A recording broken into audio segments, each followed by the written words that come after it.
Hello, good day viewers. In this tutorial, we're going to be solving this equation right here. It is an equation that involves indices. And thanks to Nadia for making this suggestion. If you look at this equation, it looks somehow complicated, but believe me, this is one of the simplest equations I have ever seen. And we are going to solve it in just a minute. In this equation, we want to find the real value of this n that will satisfy the equation.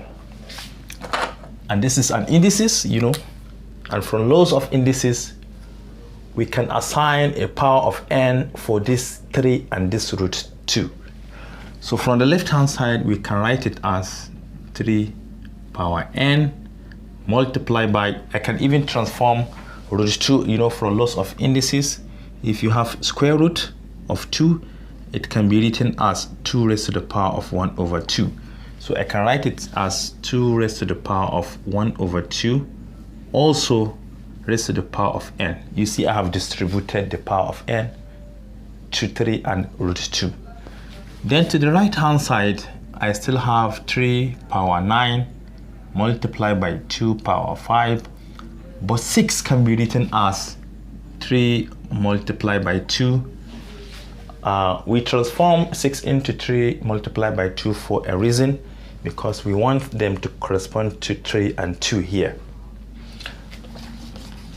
And from lots of indices, power of a power, this power can multiply this power together, and hence we have 3 power n multiplied by 2 to the power of 1 over 2 times n is the same thing as n over 2.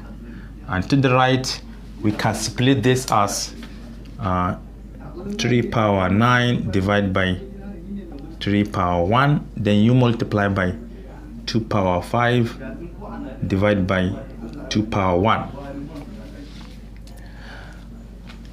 This can be reduced to 3 power 8 because for lots of indices, if you have the same base, you can subtract the powers. 9 minus 1 is 8.